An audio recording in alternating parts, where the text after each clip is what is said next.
আসসালামু আলাইকুম। Taxation in Bangladesh BBA, BBS second year এবং থার্ড ইয়ারের চাকরি হতে আয়ের 1 নম্বর ক্লাসে সবাইকে স্বাগত। আজকের এই ক্লাসটা এতটাই গুরুত্বপূর্ণ যে এক কথায় বুঝে নাও, শুধুমাত্র চাকরি হতে আয়ের জন্য নয়, সম্পূর্ণ ট্যাক্সেশন ইন বাংলাদেশ বইয়ের জন্য আজকের এই ক্লাসটা গুরুত্বপূর্ণ।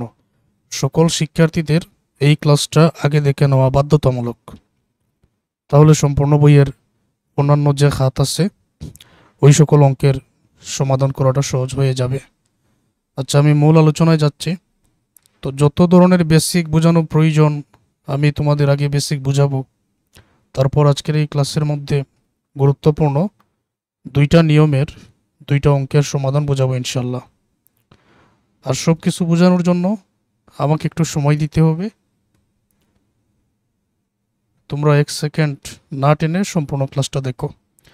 আচ্ছা, তাহলে আমি মূল আলোচনা শুরু করছি, এক এক করে তোমাদের সব কিছু বুঝিয়ে দিচ্ছি। ট্যাক্সেশন ইন বাংলাদেশ, বাংলাদেশের কর বিধি, এই বইয়ের মধ্যে কি আলোচনা করা হয়?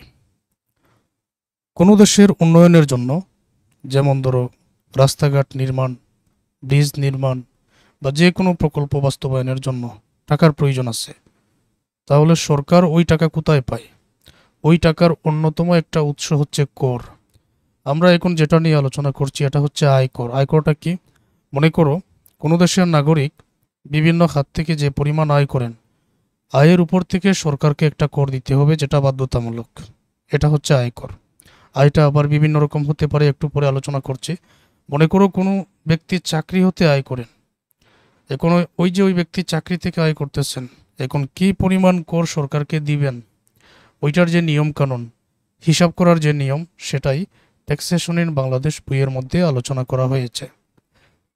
আচ্ছা, এটা আগে জেনে নাও, শুধুমাত্র চাকরি হতে আয়ের জন্য নয়, একজন ব্যক্তি যেই সকল খাত থেকে আয় করতে পারে তার নাম 1 নম্বরে চাকরি হতে আয়, 2 নম্বরে বাসা ভাড়া দিয়ে আয় করতে পারে, এটা হচ্ছে ভাড়া হতে আয়, 3 নম্বরে কৃষি হতে আয়, 4 নম্বরে ব্যবসা হতে আয়, 5 নম্বরে মূলধনী লাভ হতে আয়, অন্যান্য হতে আয়, আর্থিক পরিসম্পদ হতে আয়।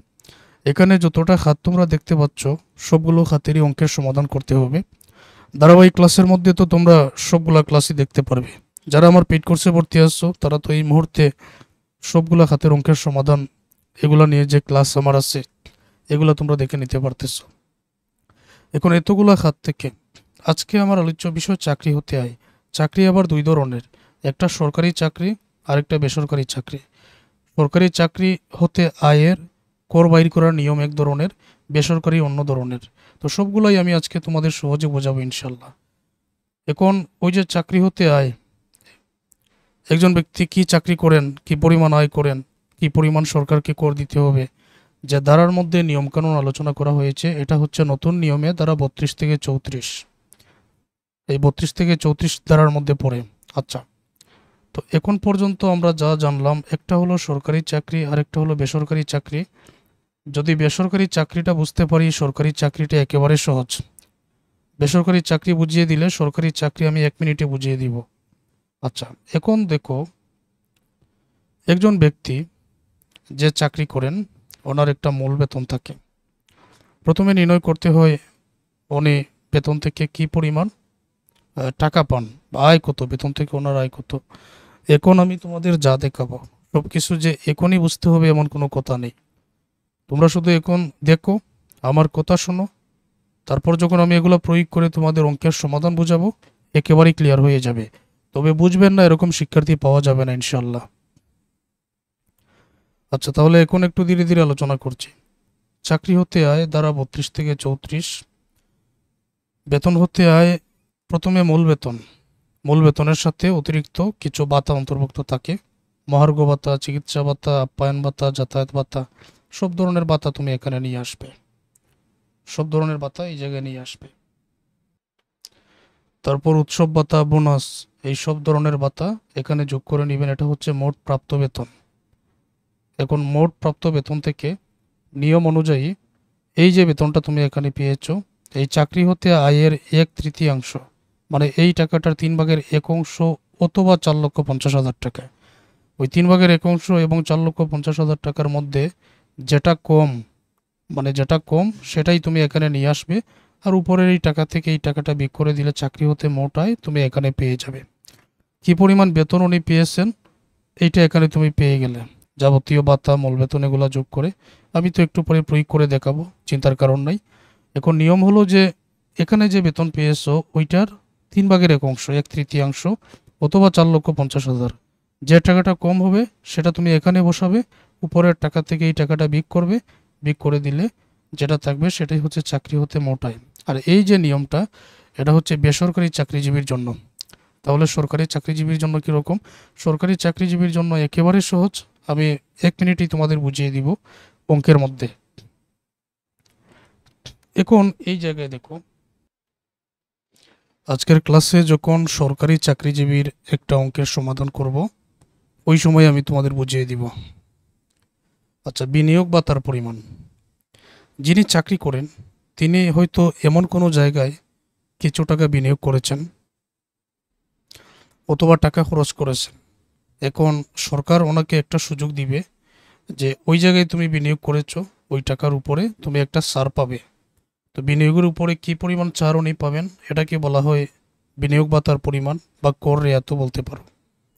এখন এখানে জীবন বীমার প্রিমিয়াম আনার নিয়ম হচ্ছে, তো জীবন বীমার প্রিমিয়ামের টাকা আর সর্বোচ্চ সীমা বিমা মূল্যের 10%, এই দুইটার মধ্যে ছোটো যেটা টাকাটা এখানে নিয়ে আসা হবে। আমি একটু পরে প্রয়োগ করে দেখাবো। ডিপোজিট পেনশন স্কিমে দান টাকাটা এখানে, আর সর্বোচ্চ সীমা 1,20,000 টাকা, ওই দুইটার মধ্যে ছোটো যেটা টাকাটা এখানে আসবে। এই অংশটা যে তোমাকে এখনই বুঝতে হবে এমন কোনো কথা নেই, আমি একটু পরে তোমাকে প্রয়োগ করে দেখাবো। জাকাত তহবিলে দান এটা অনুমোদনযোগ্য। অনুমোদনযোগ্য বলতে মনে করো সরকার তোমাকে এই সুযোগ দিবে যে এটা তুমি বিনিয়োগ ভাতার মধ্যে অন্তর্ভুক্ত করতে পারো, এটা হলো অনুমোদনযোগ্য। প্রভিডেন্ট ফান্ডে নিয়োগকর্তা ও কর্মীর দান এখানে আসে। তারপর শেয়ার ক্রয়, সঞ্চয়পত্র ক্রয়, অনুমোদিত ভবিষ্যৎ তহবিলে দান, দাতব্য হাসপাতালে দান, এই সবগুলাই কে অনুমোদিত। তাহলে মোট বিনিয়োগের পরিমাণ। এখন এই জায়গায় যে বিনিয়োগের উপরে কি পরিমাণ ছাড় উনি পাবেন, এটা নিয়ম হচ্ছে আগের যেটা, প্রথমে তো চাকরি হতে আয়, এখানে মোট আয়টা প্রথমে নির্ণয় করতে হয়। ওই মোট আয়ের 3% টাকাটা এখানে লিখতে হয়, মোট আয়ের 3%। আর মোট বিনিয়োগের যে টাকাটা এটার বাইর করতে হয় 15%, এখানে বসাও। সর্বোচ্চ সীমা হচ্ছে এখানে 10 লক্ষ। অবশেষে এই তিনটা টাকার মধ্যে তুলনা করবেন, তুলনা করে যেটা কম, এই তিনটার মধ্যে তুলনা করে যেটা কম সেই টাকাটাই এখানে চলে আসবে। সেই টাকাটা যদি এখানে নিয়ে আসা হয় তো কম যেটা এটাই উত্তর হিসাবে গণ্য হবে। তো এখানে মোট আয়ের 3% এটাও হতে পারে, বিনিয়োগের উপর 15% এটাও হতে পারে। সর্বোচ্চ সীমা এটা অঙ্কের মধ্যে আমাদের সমাধানে কখনো আসবে না, 10 লক্ষ কখনো আসবে না। তো যেটা কম সেটাই এখানে উত্তর হিসাবে আমরা লিখে দিব। তারপরে স্বাভাবিক ব্যক্তির উপর আয়করের হার নিম্নরূপ। মনে করো কোনো একজন ব্যক্তি 6 লক্ষ টাকা আয় করেছে, এখানে একটা উদাহরণ আমি দিচ্ছি। তখন যে হার যেটা, প্রথম 3,50,000 টাকার উপর 0% টাকা এখানে আনতে হবে, পরবর্তী 1 লক্ষ টাকার উপরে 5% আনতে হবে, পরবর্তী 4 লক্ষ টাকার উপরে 10%, পরবর্তী 5 লক্ষ টাকার উপরে 15%, পরবর্তী 5 লক্ষ টাকার উপরে 20%, অবশিষ্ট যে টাকাটা থাকবে তার উপরে 25%। এখন এখানে যদি 6 লক্ষ টাকা আয় হয় তাহলে 3,50,000 টাকার উপর হবে 0%, বাকি 1 লক্ষ টাকার উপরে হবে 5%, 3,50,000 আর 1 লক্ষ 4,50,000, 6 লক্ষ হতে আরও 1,50,000 বাকি। তখন এখানে 4 লক্ষ না হয়ে 1,50,000 টাকার উপরে 10% আমরা এখানে বাইর করব। তো যত বেশি টাকা হবে আমরা এই হারে, যে কোনো অঙ্কের মধ্যে এই হারে আমরা করের পরিমাণটা বাইর করব। তাহলে এটা হলো মোট কর দায়। আর উপরে যে বিনিয়োগ ভাতা, এটা তোমরা দেখো, এই যে বিনিয়োগ ভাতার পরিমাণ যেটা, এই টাকাটা বাইর করা হয়েছে, এই কর রেয়াতের পরিমাণ এখানে বিয়োগ করা হবে। তো মোট কর দায় থেকে কর রেয়াতের পরিমাণ বিয়োগ করলে নেট কর দায় এখানে পাওয়া যাবে। এই হলো নিয়ম। আচ্ছা, এখন আমরা সরাসরি অঙ্কের সমাধানে যাব। এখন আমি যে দুইটা অঙ্কের সমাধান তোমাদের বোঝাবো, ওই দুইটা অঙ্কের সমাধান তোমরা তো সহজে বুঝবে, আর সব কিছু তোমাদের কাছে একেবারে ক্লিয়ার হয়ে যাবে। জনাব শাকিল আহমেদ একটি বেসরকারি ব্যাংকের মুখ্য কর্মকর্তা। 2023 সালের 30 জুন তারিখে তার আয় ছিল নিম্নরূপ: মাসিক মূল বেতন 25,000 টাকা। ক্লাসটা তোমরা একেবারে ফুল স্ক্রিন করে দেখো, দেখতে যাতে কোনো অসুবিধা না হয়। মহার্ঘ ভাতা মূল বেতনের 20%। চিকিৎসা ভাতা মাসিক 1,000 টাকা। উৎসব বোনাস 2 মাসের মূল বেতনের সমান। 1 মাসের বেতন 25,000, তাহলে 2 মাসের বেতন হবে এখানে 50,000। আপ্যায়ন ভাতা মাসিক 1,500 টাকা, প্রকৃত খরচ 1,200 টাকা। প্রকৃত খরচ আমাদের দেখার প্রয়োজন নাই। বাড়ি ভাড়া ভাতা মূল বেতনের 60%। যাতায়াত ভাতা মাসিক 3,000 টাকা। তিনি তার মূল বেতনের 10% অনুমোদিত ভবিষ্যৎ তহবিলে জমা দেন। তার নিয়োগকর্তা সমপরিমাণ অর্থ উক্ত তহবিলে প্রদান করেন। উক্ত বছরে তার খরচ ও বিনিয়োগ ছিল নিম্নরূপ: পারিবারিক ব্যয় 1,25,000 টাকা। জীবন বীমার প্রিমিয়াম পলিসি মূল্য 1,50,000 আর এমনিতে 10,000 টাকা। তালিকাভুক্ত কোম্পানির শেয়ার ক্রয় 20,000। প্রধানমন্ত্রী ত্রাণ তহবিলে দান 5,000 টাকা। জনাব আহমেদের মোট আয় ও কর দায় নির্ণয় করো। যে জনাব শাকিল, এটা শাকিল আহমেদ। এখন জনাব শাকিল যে বেসরকারি ব্যাংকে চাকরি করেন, মাসিক মূল বেতন 25,000 টাকা। তারপর অন্যান্য ভাতার পরিমাণও দেওয়া আছে, ওনার খরচ ও বিনিয়োগের পরিমাণও দেওয়া আছে। এখন সরকারকে উনি কী পরিমাণ কর দিবেন সেটা আমরা নির্ণয় করব। আর কী পরিমাণ কর দিবেন নির্ণয় করার জন্য আমাদের ধাপে ধাপে কাজ করতে হবে। ধাপে ধাপে কাজ বলতে কীরকম লক্ষ্য করো। 1 নম্বরে আমাকে বাইর করতে হবে চাকরি হতে আয়, চাকরি হতে মোট আয়, এটার নিয়মে। 2 নম্বরে বিনিয়োগ ভাতার পরিমাণ, এটার নিয়মে বাইর করতে হবে। আর 3 নম্বরে আমাকে ওইটার নিয়মে নিট করদাটা বাইর করতে হবে। উত্তর হয়ে যায়। আচ্ছা, এবার তোমরা একটু মনোযোগী হও। জনাব শাকিল আহমেদ একটি বেসরকারি ব্যাংকের মুখ্য কর্মকর্তা। ওকে, তো 2023 সালের 30 জুন তারিখে তার আয় ছিল নিম্নরূপ। এখন এই জায়গায় আছে 2023 সালের 30 জুন তারিখে।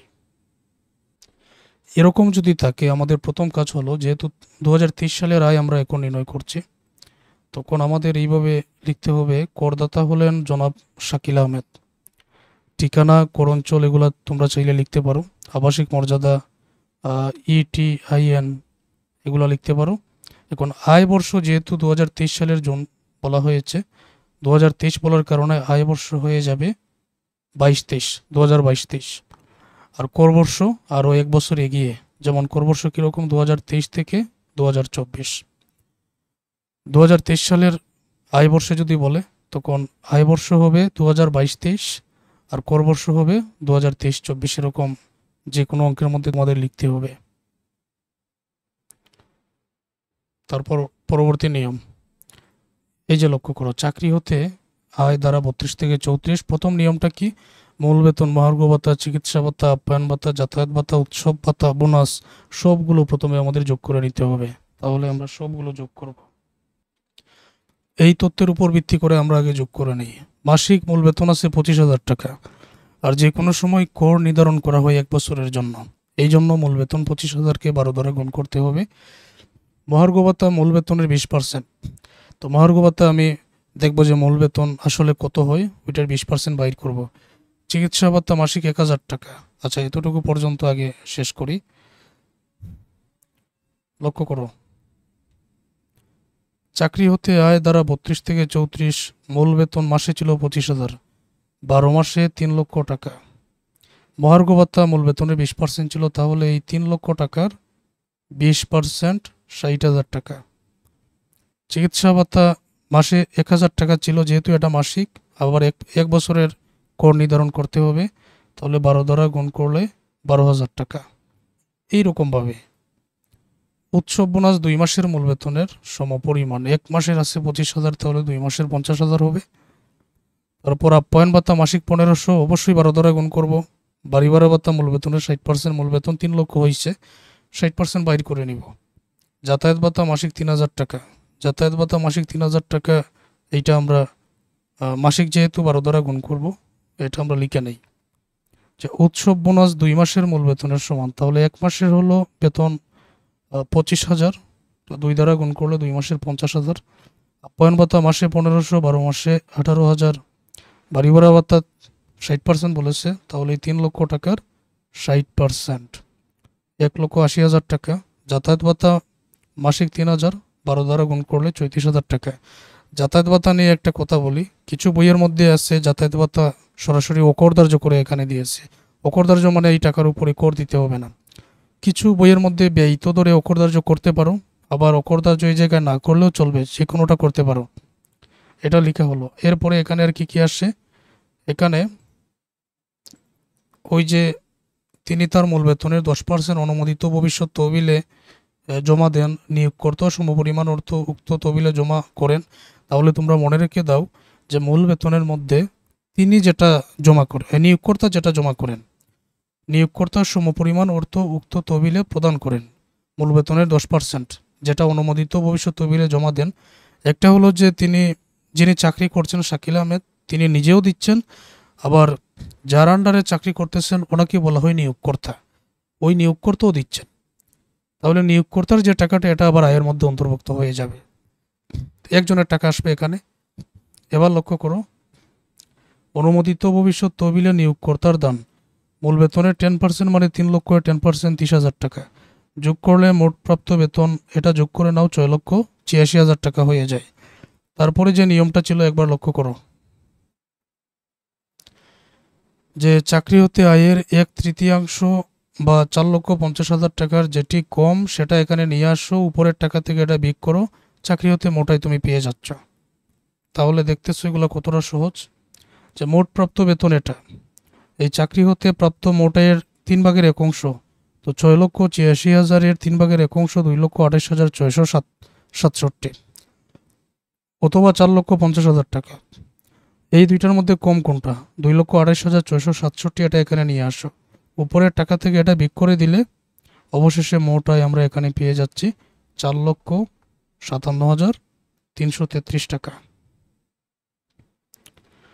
আশা করছি এতটুকু তোমরা বুঝতে পেরেছ। আচ্ছা, তাহলে আমরা এখানে মোট আয় পেয়ে গেলাম। এখন বিনিয়োগ ভাতা নির্ণয় করতে হবে। বিনিয়োগ ভাতার নিয়মটা হচ্ছে জীবন বীমার প্রিমিয়াম আর সর্বোচ্চ সীমা বিমা মূল্যের 10%, এই দুইটার মধ্যে ছোটোটা আনতে হবে। ডিপোজিট পেনশন স্কিমে দান সর্বোচ্চ সীমা 1,20,000 টাকা, ছোটোটা আনতে হবে। জাকাত তহবিলে দান, প্রভিডেন্ট ফান্ডে নিয়োগকর্তা কর্মীর দান, শেয়ার ক্রয়, সঞ্চয়পত্র ক্রয়, অনুমোদিত ভবিষ্যৎ তহবিলে দান, দাতব্য হাসপাতালে দান, এগুলো অনুমোদনযোগ্য।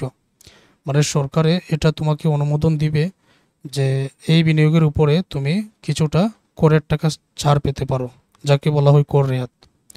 আমাদের আজকের এই অঙ্কটার মধ্যে আমরা লক্ষ্য করে দেখি যে এখানে কি কি আছে। এই যে উক্ত বছরে তার খরচ বিনিয়োগ ছিল নিম্নরূপ: পারিবারিক ব্যয় 1,25,000 টাকা। এখন আমার পারিবারিক ব্যয় যদি 2,05,00,000 টাকা হয়, এটা কি সরকারের দেখার কোনো প্রয়োজন আছে? বা এই টাকার উপরে কি কোনো করের টাকা ছাড় হবে? ছাড় হবে না।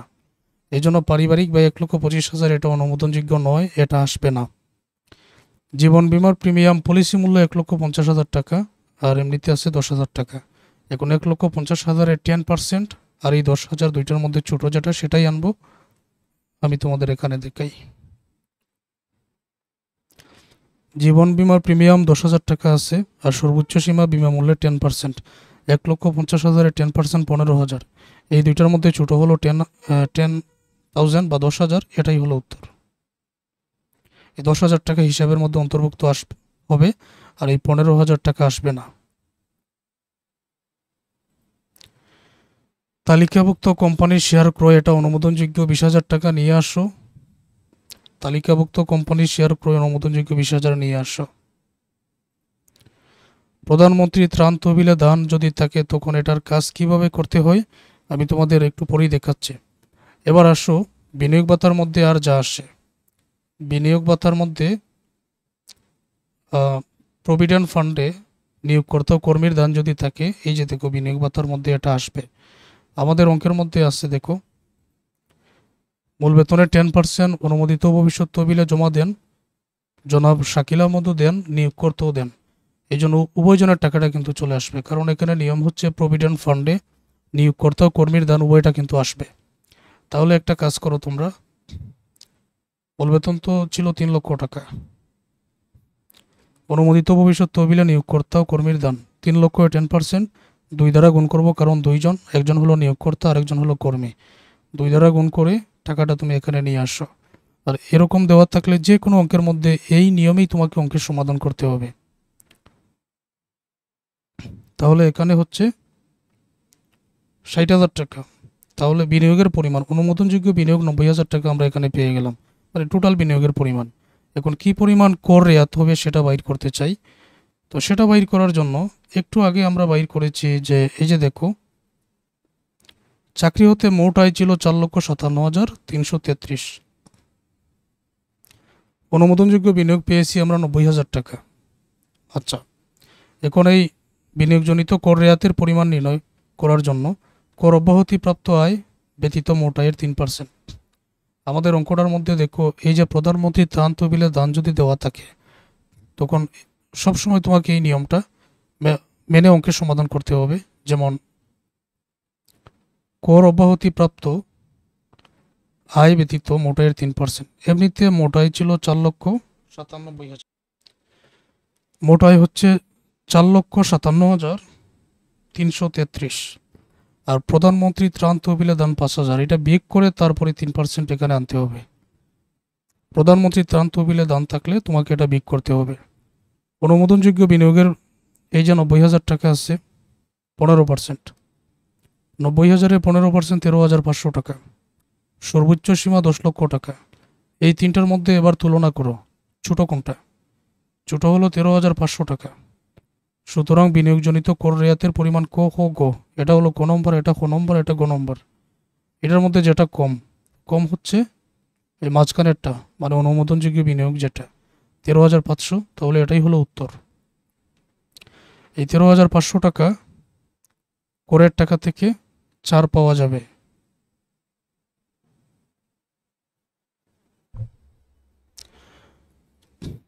তাহলে আমাদের এখানে মোট আয় কত? 4,57,333। তো নিয়ম অনুযায়ী এবার তোমরা লক্ষ্য করো,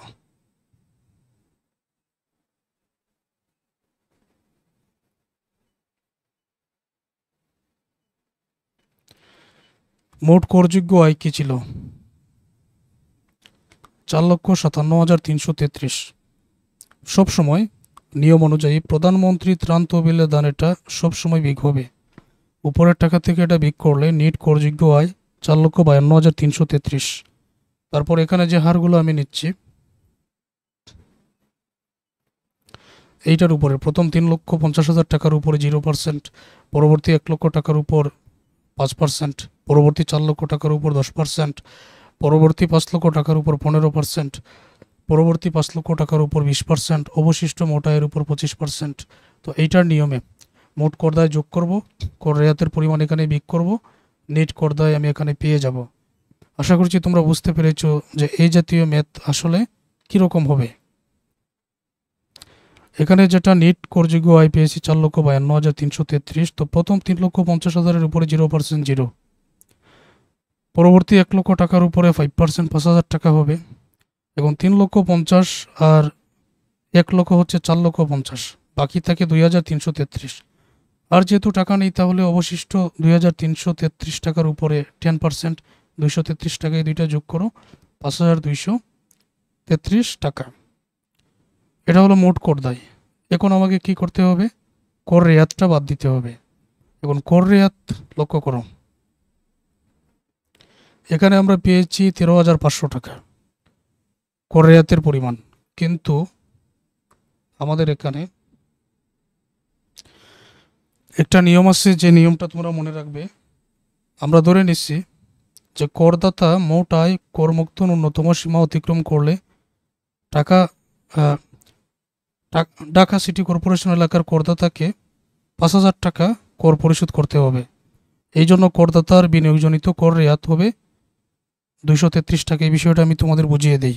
মানে কোনো করদাতা যদি ঢাকা সিটি এলাকায় বসবাস করেন, ওনার যদি করের টাকার পরিমাণ নাও আসে, ন্যূনতম 5,000 টাকা ওনাকে পরিশোধ করতে হবে। কিন্তু আমি এই জায়গায় দেখেছি যে 3,500 টাকা আমরা করের টাকা থেকে মাইনাস করতে পারি বা বাদ দিতে পারি।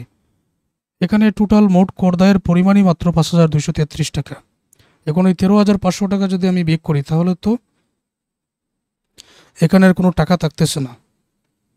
এই জন্য এখানে কি করা হয়েছে যে কমপক্ষে যেহেতু ধরে নেওয়া হয়েছে উনি ঢাকা সিটির, যেহেতু 5,000 টাকা প্রদেয় কর রাখতে হবে, তাহলে 5,233 থেকে আমি যদি 233 টাকা শুধু বিয়োগ করি তাহলে 5,000 টাকা থাকবে।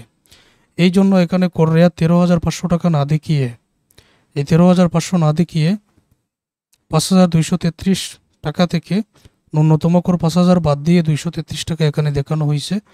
আর 5,233 থেকে 233 বিয়োগ করলে অবশিষ্ট 5,000 টাকা থাকবে, যেটা ঢাকা সিটির এই করদাতাকে পরিশোধ করতে হবে বাধ্যতামূলক। তোমরা পরীক্ষার মধ্যে এরকমভাবে টিকা লিখে দিবে, প্রধানমন্ত্রী ত্রাণ তহবিলে দান কর অব্যাহতিপ্রাপ্ত দান, এই জন্য করদায় নির্ণয়ের সময় মোট আয় হতে এটি বাদ দিয়ে করদায় নির্ণয় করা হয়েছে। পারিবারিক খরচ অনুমোদনযোগ্য নয়, এরকম টিকা লিখে দিবে। তারপরে এই যেটা, এটা তো বুঝতে পেরেছ, যারা ঢাকা সিটিতে থাকে, ঢাকা সিটি কর্পোরেশন এলাকায় ন্যূনতম কর 5,000 দিতেই হবে, এই জন্য প্রদেয় কর 5,000 টাকা এখানে রাখা হয়েছে। এতক্ষণ আমরা যে অঙ্কটা সমাধান করলাম এটা হচ্ছে বেসরকারি চাকরিজীবীর জন্য। এখন আমরা যে অঙ্কের সমাধান করব সরকারি চাকরিজীবীর জন্য। জনাব সুনীল কুমার বাংলাদেশ সরকারের স্বরাষ্ট্র মন্ত্রণালয়ের অতিরিক্ত সচিব হিসাবে কর্মরত আছেন। 30 জুন 2024 তারিখে সমাপ্ত অর্থবর্ষে তিনি নিম্নোক্ত হারে বেতন ভাতাদি পেয়েছেন। মূল বেতন 80,000 টাকা মাসিক, বাড়ি ভাড়া মূল বেতনের 60%, চিকিৎসা ভাতা 2,000 টাকা মাসিক, যাতায়াত ভাতা 1,500 টাকা মাসিক। এছাড়াও উক্ত আয় বর্ষে তিনি 2টি উৎসব ভাতা পেয়েছেন, যার প্রতিটি তার 1 মাসের মূল বেতনের সমান। বৈশাখী ভাতা বাবদ তিনি 16,000 টাকা পেয়েছেন। তিনি মূল বেতনের 10% বিধিবদ্ধ ভবিষ্যৎ তহবিলে জমা করেন এবং ওই তহবিল হতে 30,000 টাকা সুদ পেয়েছেন। 2024-25 কর বর্ষে জনাব সুনীল কুমারের করযোগ্য আয় নির্ণয় করো। এখন সরকারি চাকরিজীবীর জন্য যেটা বলেছিলাম যে আমি তোমাদের একেবারে সহজে বুঝিয়ে দিচ্ছি, যে নিয়মটা ছিল দেখো।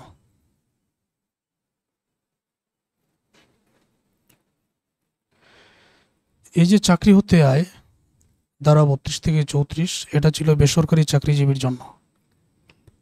সরকারি চাকরিজীবীর ক্ষেত্রে নিয়মটা হচ্ছে যে মূল বেতন আসবে, উৎসব ভাতা, বোনাস, এই দুইটা মোট আয়ের মধ্যে অন্তর্ভুক্ত হবে। মহার্ঘ ভাতা, চিকিৎসা ভাতা, আপ্যায়ন ভাতা, যাতায়াত ভাতা বা অন্যান্য যা আছে এটার সাথে সাথে অকরদার যদি কে দিতে হবে, মানে এগুলা কর অব্যাহতিপ্রাপ্ত আয়, এই আয়ের উপরে কর দিতে হবে না। আমি আবারও বলি, আবার শেষের যে কাজটা মূল বেতনের যে 1/3 বা 4,50,000 টাকা, এই কাজটা করতে হবে না। শুধুমাত্র মূল বেতনের মধ্যে অন্তর্ভুক্ত হবে কোনটা? মূল বেতন আসবে, উৎসব ভাতা আসবে, বোনাস আসবে। মানে প্রথমটা মূল বেতন, উৎসব ভাতা, বোনাস ছাড়া বাদবাকি যা আছে সবগুলো অকরদার্য দেখাতে হবে। বিষয়টা কি ক্লিয়ার? সরকারি চাকরিজীবীর জন্য আবারও বলছি, মূল বেতন, উৎসব ভাতা, বোনাস, এই তিনটে আসবে, বাদবাকি যা আছে সেগুলা কি অকরদার্য। এবার তোমরা লক্ষ্য করো,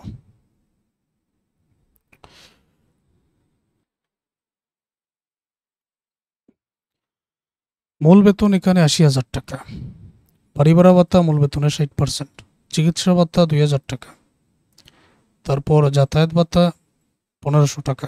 এগুলো আগে বসিয়ে দেই। অঙ্কের মধ্যে উল্লেখ আছে যে কর বর্ষ হচ্ছে 24-25, তাহলে আয় বর্ষ 23-24। আয় বর্ষ থেকে কর বর্ষ 1 বছর এগিয়ে থাকে, তো মোট আয় নির্ণয়। তো বিবরণসমূহ আয়ের পরিমাণ, কর অব্যাহতিপ্রাপ্ত আয় মানে যেগুলো অকরদার্য হয়ে যাবে আর যেগুলো হিসাবের মধ্যে অন্তর্ভুক্ত হবে, এটাকে বলা হয়েছে নিট করযোগ্য আয়। মূল বেতন 80,000 টাকা মাসিক, 12 দ্বারা গুণ করে 9,60,000, এটা আবার হিসাবের মধ্যে অন্তর্ভুক্ত হবে। বাড়ি ভাড়া ভাতা মূল বেতনের কত পার্সেন্ট ছিল? মূল বেতনের 60% ছিল। বাড়ি ভাড়া ভাতা এই যে দেখো, বাড়ি ভাড়া ভাতা মূল বেতনের 60%, অর্থাৎ মূল বেতন 9,60,000-এর 60% 5,76,000 টাকা। তো জনাব সুনীল কুমার সরকারি চাকরিজীবী হওয়ায় তার বাড়ি ভাড়া ভাতা সম্পূর্ণ কর অব্যাহতিপ্রাপ্ত আয় হিসাবে গণ্য হবে। আমি একটু আগে যেটা বলেছিলাম যে মূল বেতন, বোনাস, উৎসব ভাতা ছাড়া বাকিগুলো অকরদার্য। বাড়ি ভাড়া ভাতা 5,76,000, এই যে এখানে বাইর করা হয়েছে, এটা কর অব্যাহতিপ্রাপ্ত আয়, কিন্তু এটা মোটা এর সাথে অন্তর্ভুক্ত হবে না। চিকিৎসা ভাতা মাসে 2,000, তাহলে 12 মাসে এখানে হয়ে যাবে 24,000 টাকা। তো এটা যেহেতু চিকিৎসা ভাতা, এটা উৎসব বোনাস, উৎসব ভাতা, বোনাস, মূল বেতন এটার বাহিরে, তো এটা অকরদার্য বা কর অব্যাহতিপ্রাপ্ত আয়ের মধ্যে। যাতায়াত ভাতা মাসে 1,500, 12 মাসে 18,000 নিয়ে আসো। তো যাতায়াত ভাতা পর্যন্ত আমরা নিয়ে আসলাম। এছাড়া উক্ত আয়বর্ষে তিনি 2টি উৎসব ভাতা পেয়েছেন, যার প্রতিটি 1 মাসের মূল বেতনের সমান। এই যে দেখো, 1 মাসের মূল বেতন 80,000 টাকা, তাহলে 2টি উৎসব ভাতা উনি পেয়েছেন। তো 80,000 গুণ 2, উৎসব ভাতা 80,000 গুণ 2, 1,60,000। আমরা জানি মূল বেতন, উৎসব ভাতা, বোনাস এগুলা আয়ের মধ্যে অন্তর্ভুক্ত হবে, তাহলে 1,60,000 এই যে দেখো আয়ের মধ্যে অন্তর্ভুক্ত করা হয়েছে। বৈশাখী ভাতা বাবদ 16,000 টাকা পেয়েছেন। বৈশাখী ভাতা বাবদ 16,000 টাকা পেয়েছেন। তো বৈশাখী ভাতা নামে আমরা এটা নিয়ে আসবো। বৈশাখী ভাতা 16,000, এটা আবার কর অব্যাহতিপ্রাপ্ত আয় হয়ে যাবে। তিনি মূল বেতনের 10% বিধিবদ্ধ ভবিষ্যৎ তহবিলে জমা করেন এবং ওই তহবিল হতে 30,000 টাকা সুদ পেয়েছেন। এই যে সুদটা পেয়েছেন বিধিবদ্ধ ভবিষ্যৎ তহবিলের সুদ নামে, এটা হিসাবে অন্তর্ভুক্ত করতে হবে। বিধিবদ্ধ ভবিষ্যৎ তহবিলের সুদ 30,000, এটা আবার কর অব্যাহতিপ্রাপ্ত আয়, এটার উপরে কোনো কর দিতে হবে না। এই টাকাগুলো যোগ করে এত, এই টোটাল টাকা যোগ করে এত। এখন এই অঙ্কের মধ্যে যদি আবার বোনাস থাকতো, সেটাও কিন্তু আমরা নিট করযোগ্য আয়ের মধ্যে অন্তর্ভুক্ত করতাম। এখানে আমাদের উত্তরটা কোনটা? 9,60,000 আর 1,60,000, এই দুইটা যোগ করলে 11,20,000, এটাই হলো উত্তর। তাহলে সরকারি যে চাকরিজীবী, এটাতে আমরা কি বুঝলাম? মূল বেতন আসবে, এখানে উৎসব ভাতা আসবে, বোনাস আসবে, বাকিগুলো আসবে না। বাকিগুলো এখানে সাথে সাথে অকরদার্য করে দেখাতে হবে, অথবা কর অব্যাহতিপ্রাপ্ত আয়, এইভাবে তুমি লিখে দিতে পারো। তো ধারাবাহিক যতটা ক্লাস আছে, ওই ক্লাসের মধ্যে আমি যেরকমভাবে তোমাদের অঙ্কের সমাধানগুলো বুঝিয়ে দিব বা বুঝিয়ে দিয়েছি, ওই ক্লাসগুলো তোমরা সহজে বুঝতে পারবে, ম্যাথগুলোও পারবে।